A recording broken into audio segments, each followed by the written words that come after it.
Eu quero convidá-los nesse instante a lermos duas palavras importantes que se encontram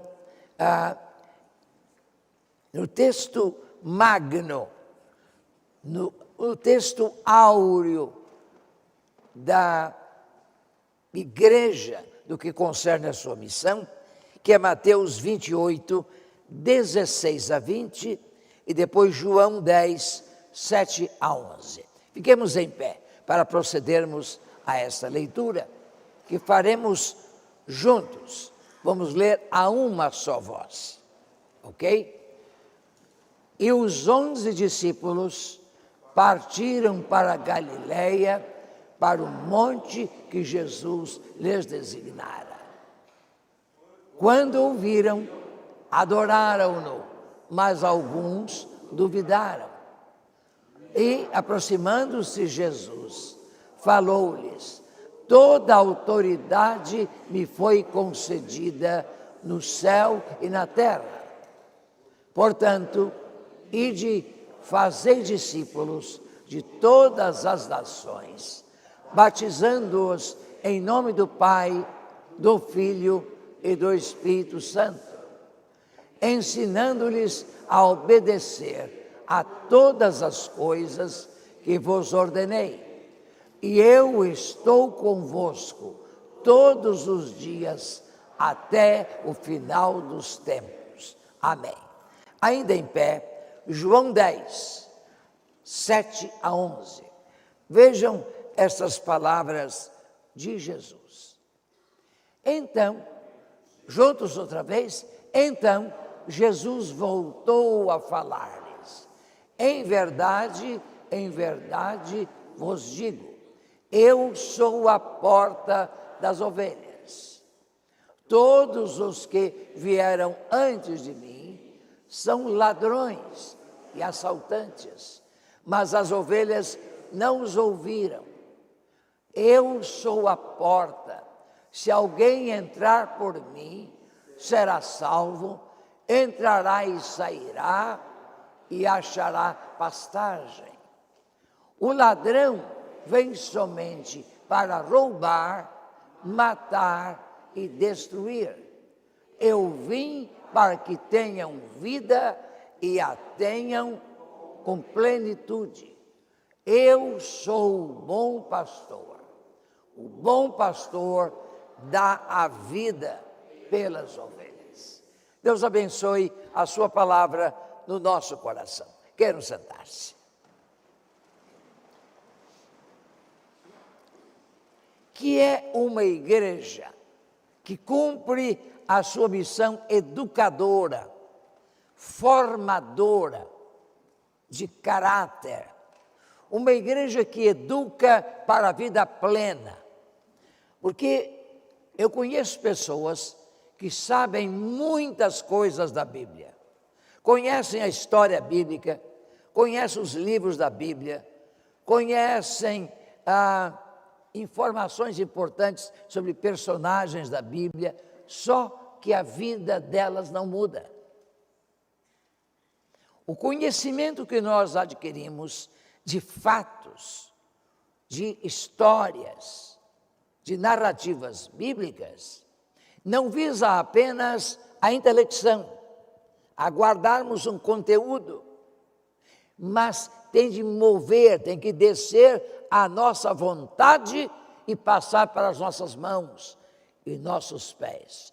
Portanto, há de haver o aprender, o pensar, há de haver o buscar ser aquela que Deus quer que sejamos, e é necessário que nós vivamos de acordo com o padrão da Santa Escritura. A igreja, que é a escola de Jesus, à semelhança do colégio apostólico e da igreja de Jerusalém, em que todos estavam juntos e aprendiam dos apóstolos, ela tem por alvo formar, comunicar o saber e ensinar o sentir e o fazer. Enfim, formar o caráter cristão. A educação cristã visa a tornar as pessoas parecidas com Jesus, tendo o caráter de Jesus, a beleza de Jesus. Como escola, não visa a informar simplesmente, mas a transformar. Se você estuda a Bíblia há muito tempo e a sua vida continua a mesma, você não está conseguindo o resultado que Deus quer em sua vida. O ensino da palavra deve ser transformador de nosso caráter, de nosso pensar, de nosso sentir, de nosso fazer, de nosso agir, de nosso reagir. Sim, a palavra de Deus tem que mudar a nossa vida. Mas o que é a igreja como comunidade que educa para a vida plena? Aquela vida de que fala Jesus. Eu vim para que tenham vida e vida plena, vida plus. É a igreja que compreende seu papel de ensinar a fé, as escrituras sagradas, a doutrina e os valores cristãos por meio do ensino bíblico e a vida e influência dos que ensinam. Paulo diz algo muito interessante sobre o que ele faz, o que ele fez em relação aos irmãos de Colossos e faz em relação às demais igrejas a que ele escreve. Vejam o que diz Paulo aos Colossenses 1:28. Colossenses 1:28. Ora, aqui aparecem os três elementos que compõem a ação cristã. A ele anunciamos, é o querigma. Nós proclamamos a fé, proclamamos Jesus, aconselhando. É o aspecto paraclético do ministério da igreja, ministério cristão. E ensinando, é o aspecto didático, educacional da igreja. Todo homem, não há discriminação, todas as pessoas, com toda a sabedoria, para que apresentemos todo homem perfeito. Aí é teleos, todo homem completo, todo homem maduro.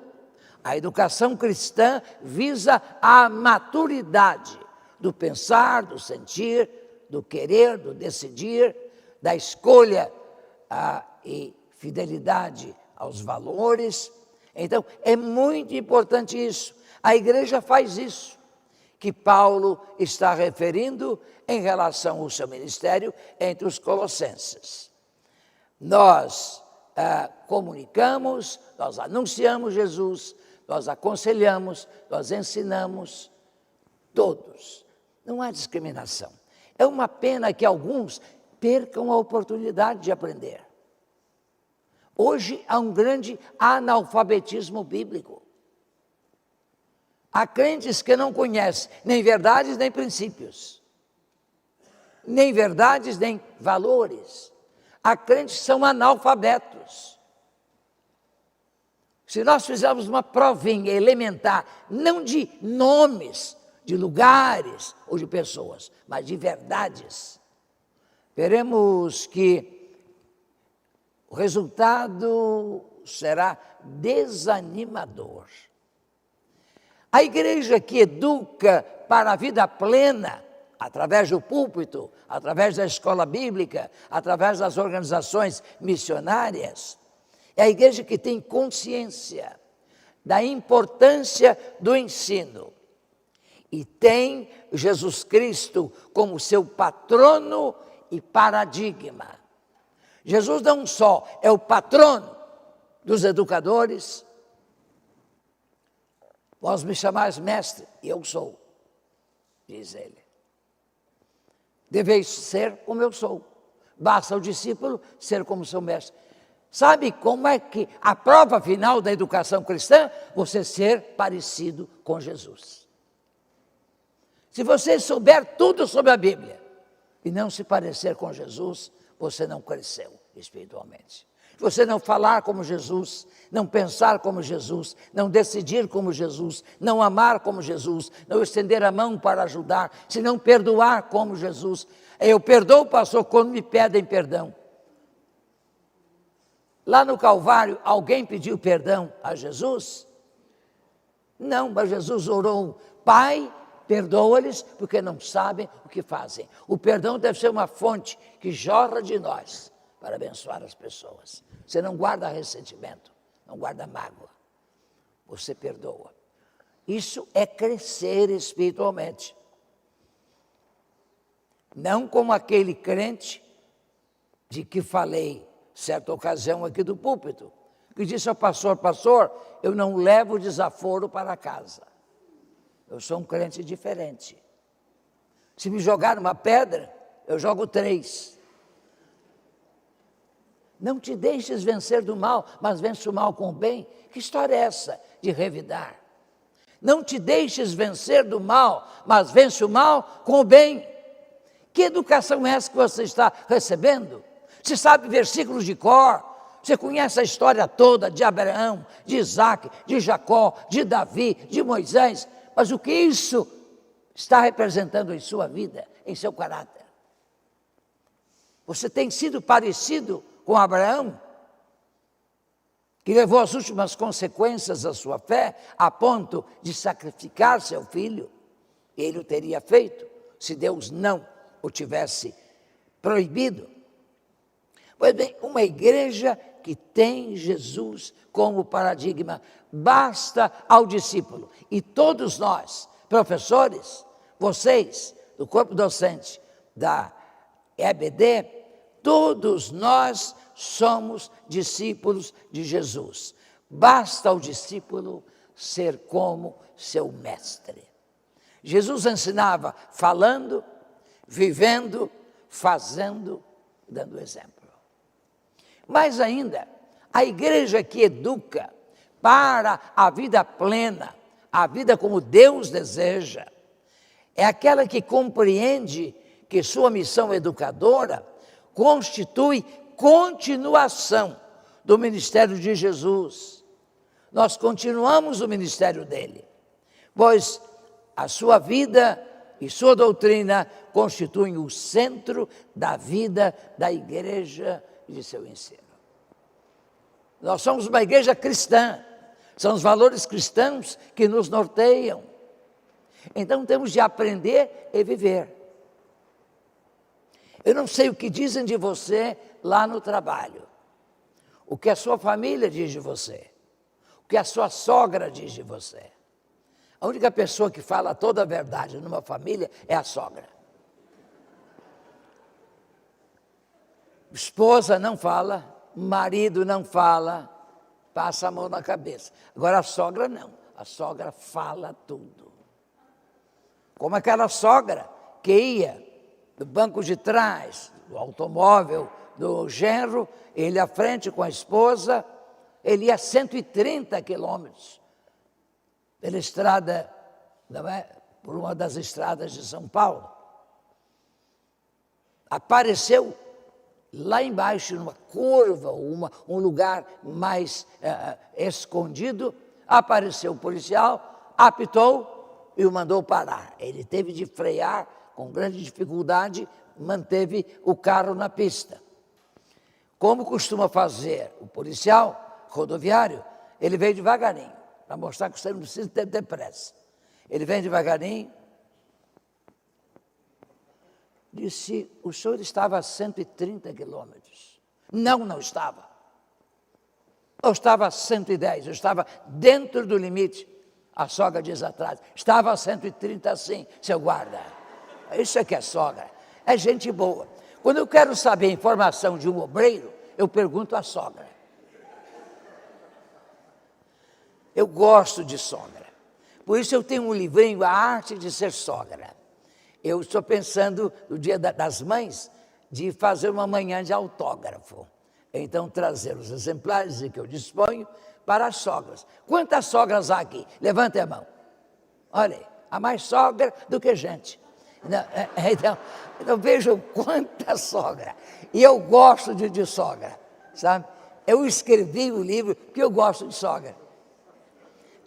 Meus irmãos, a igreja A igreja educadora e que forma para uma vida plena é a igreja que tem as crianças como o alvo principal de seu esforço educativo, oferecendo às crianças o melhor ambiente, oferecendo às crianças a melhor docência, de modo que a igreja coopere com a família, que esta é a principal responsável pela educação, na formação de seus filhos, como homens e mulheres de bem. As marcas que são produzidas na alma de uma pessoa até os 7 anos, jamais serão destruídas, apagadas, são indeléveis. Ah, meus irmãos, como precisamos cuidar das crianças. Quando eu aqui à frente, quando me despeço dos irmãos, não vou me despedir hoje, por causa do meu resfriado, eu abraço as crianças, porque elas constituem a grande riqueza da igreja, o futuro da igreja. Nós já estamos chegando ao fim, eles estão começando, viverão um tempo difícil. Nós temos que investir nas crianças, oferecendo-lhes o melhor ambiente e a melhor docência. E a criança precisa de professores, homens e mulheres. Porque as crianças precisam de conhecer o modelo de homem e o modelo de mulher.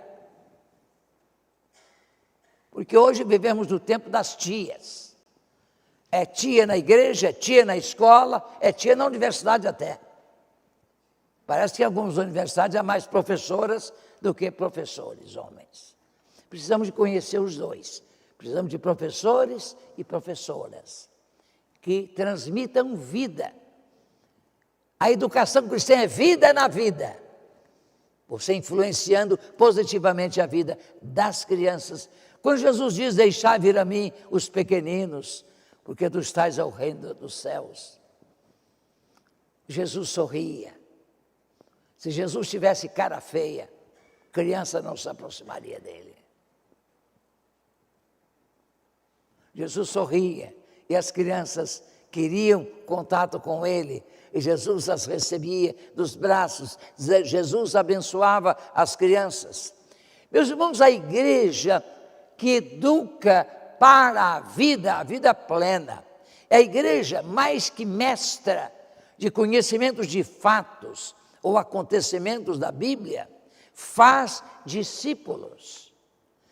Não gente parecida com você, mas com Jesus, mas também com você, na medida em que você se parece com Jesus. O que Paulo diz nas suas cartas? Sede meus imitadores, como eu sou de Cristo. Então, o padrão, o paradigma é Jesus. Agora, quanto mais nos parecemos com Jesus, mais podemos influenciar vidas a serem parecidas com Jesus, a serem discípulos e discípulas de Jesus. A igreja, então, mais do que mestra de conhecimentos de fatos ou acontecimentos da Bíblia, faz discípulos, leva-os à fé e à confissão dela por meio do batismo, em nome da Trindade eterna, do Pai, do Filho e do Espírito Santo, e a prática dos ensinos, das verdades e princípios para uma vida santa, reta, justa, em amor e verdade, formando o caráter cristão. Caráter é aquele que é gravado. Esse é o sentido da palavra grega, charakter, aquilo que é gravado. Fica gravado na alma nossa, ficam gravados os valores que nós carregamos pela vida. O que recebemos de nossos pais permanece conosco até o fim de nossa vida. Como eu dou graças a Deus pelo meu pai. Meu pai não era crente, só se converteu mais tarde. Meu pai fumava bastante. Ele entregou a vida a Cristo, eu o batizei na primeira igreja de São Paulo. Pois bem, eu sempre pedi a bênção a meu pai. A bênção de Deus transmitida pelo nosso pai é uma bênção para nós. Eu pedi a bênção a meu pai, por exemplo, ele morou conosco há algum tempo. Ele ficava no quintal e estendia a mão quando eu saía com o carro. Como me fazia bem a mão do meu pai estendida sobre mim. A mão da nossa mãe. Como a bênção dos pais abençoa. Mas hoje não, é bom dia, quando ainda falam. Oi. Alguns filhos não falam nada com os pais. Falam sim, para pedir as coisas. Traz água, mãe, um copo d'água. Traz isso, traz aquilo. Traz o meu sapato, mãe. Que coisa horrorosa. Ora essa, você não tem condições de buscar o seu sapato. Deixa as coisas fora do lugar e a mãe vai lá e conserta. Não é assim que se ensina. Você tem que dizer, olha lá, pega o seu sapato e guarda no lugar certo. Bem, nós educamos, e as marcas de minha mãe e as marcas de meu pai ficaram na minha vida. Evidentemente que eu herdei mais os defeitos do coração da minha mãe. Ela era cardiopata, e eu também sou. Mas as virtudes dela me encantavam. Uma mulher que buscava a reconciliação e a paz, e fazia de mim um instrumento de reconciliação. Eu podia contar uma história bonita a vocês, mas não vou contar não, por causa da hora. Meus irmãos, a igreja que educa para uma vida plena é aquela que, através do púlpito e dos diversos grupos de ensino, sejam a EBD, os grupos de mulheres, de homens, de jovens, de adolescentes, de crianças, dos pequenos grupos discipuladores, procura formar pessoas, formar genuinamente cristãs e testemunhas fiéis de Jesus Cristo neste mundo. É isso, uma igreja que forma para a vida. O que eu devo à igreja não há dinheiro que pague. Eu cheguei na igreja tímido, esquisito, extremamente introvertido,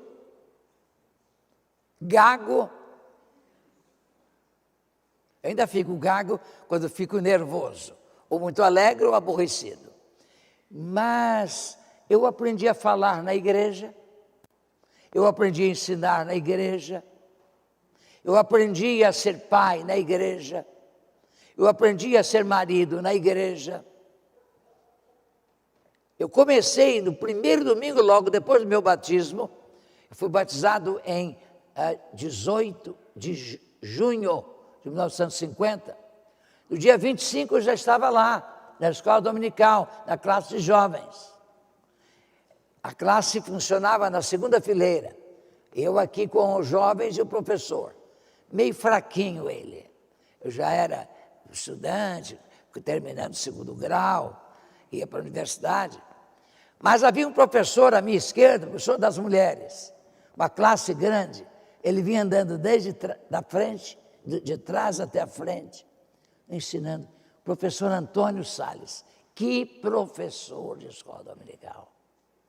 Eu ficava ouvindo lá o professor e ouvindo cá, mas às vezes eu perdia a atenção daqui e ficava ouvindo o de lá. Eu me sentia em dificuldade quando meu professor de jovem me perguntava, entendeu, irmão Orlando? Não é isso? Digo, é, sim, senhor. Bem, eu acreditava na competência dele. Ele não podia ter dito uma tolice. Né? Mas eu estava ouvindo o outro, porque eu queria aprender mais. Quando eu me converti, eu senti uma sede de conhecimento, uma sede de saber, uma sede de conhecer Jesus. Que Deus me permitiu crescer, e a escola dominical foi uma bênção, e a mocidade também. No dia que eu fui batizado, 18 de junho de 50, ficamos um grupo ali à frente para receber o certificado de batismo. Veio o presidente da mocidade e disse, irmão Orlando, o irmão Domingo estará na mocidade. Veio o diretor do grupo Irmão, havia 4 grupos, com o nome de montes da Bíblia. O senhor está convidado para apresentar domingo a biografia de Salomão. Sabe o que eu fiz? Aceitei o desafio, sem saber como conseguiria. Eu sei que está lá na Bíblia a história de Abraão, mas como conseguir uma síntese da vida não Abraão, não, a vida de Salomão? Pois bem, me pediu ao pastor, o senhor tem algum livro que traga um sumário da vida de Salomão? Tem. Ele me emprestou o primeiro dicionário bíblico que eu tinha visto, em português. O dicionário bíblico de John Davis. Hoje eu tenho uns 8 dicionários e enciclopédias bíblicas, em 3 ou 4 idiomas. Mas aquele livro me ajudou, com o conhecimento do livro de Crônicas, com o livro de Reis.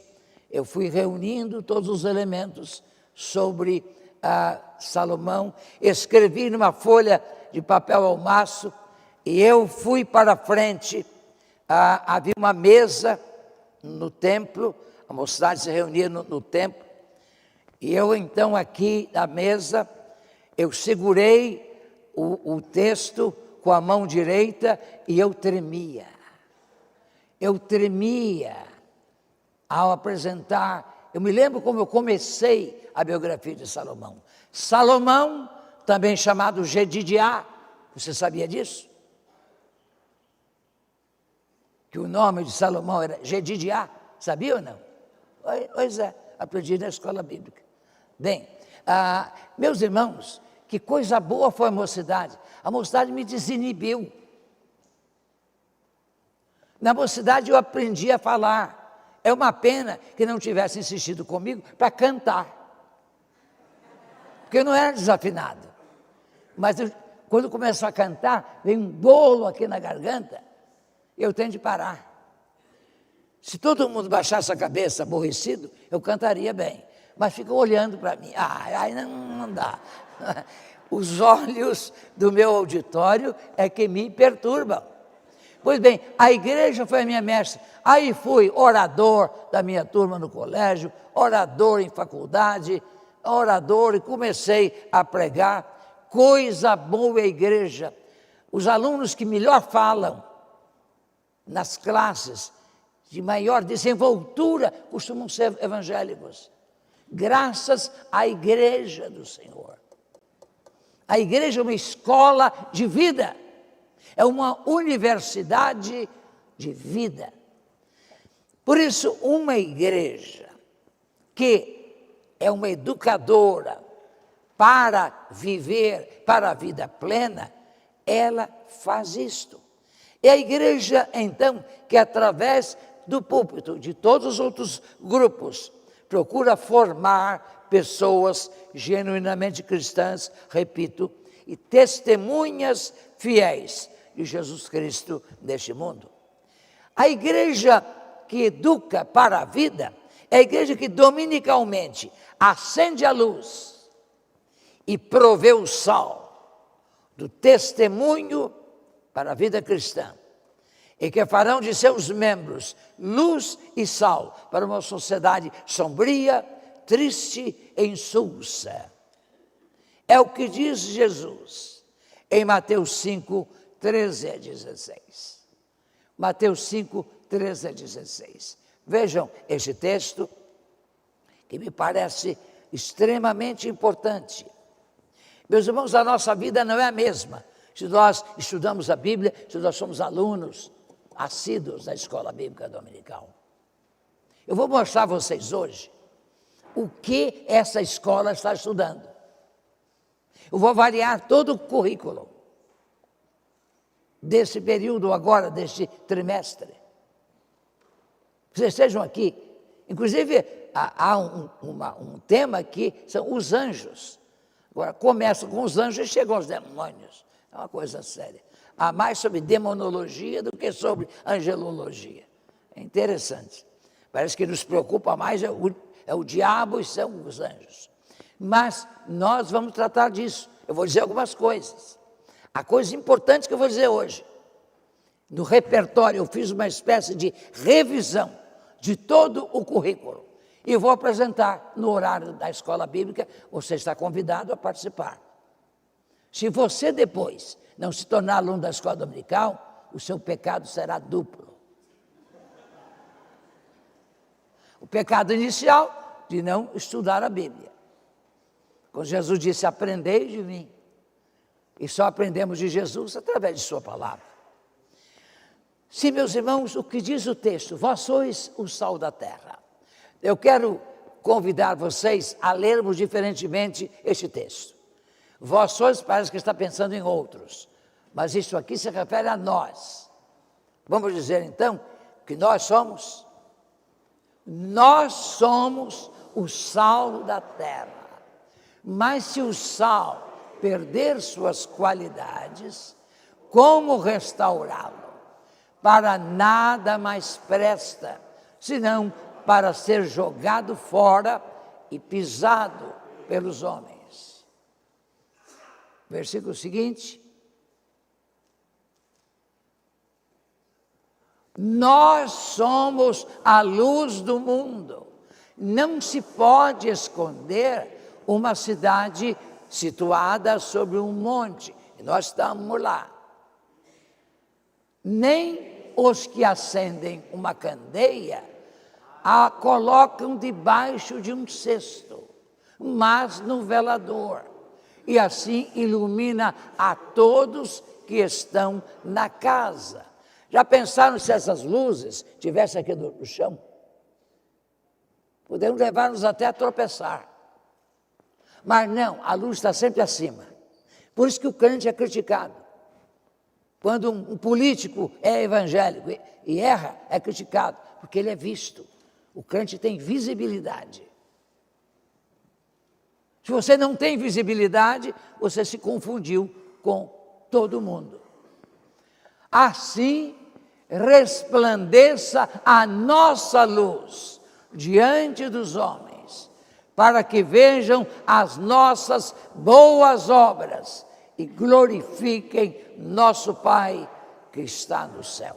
Não é ouçam a nossa boa palavra, mas vejam as nossas boas obras.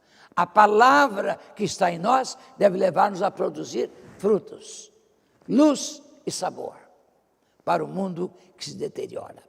Que a primeira Igreja Batista do Brás seja essa escola que todos desejamos, essa escola que forme homens e mulheres para ser bênção neste mundo, testemunhas de Jesus, que proclamem, que ensinem, que mostrem a beleza do Evangelho.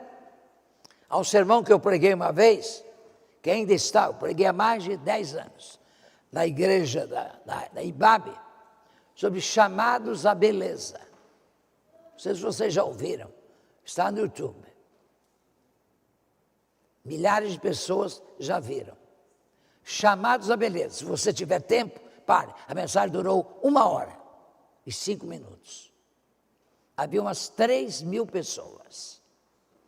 Foi um culto magnífico, quando a igreja fez 75 anos. Meus irmãos, nós somos chamados a uma vida bela. Vocês já repararam que a beleza atrai?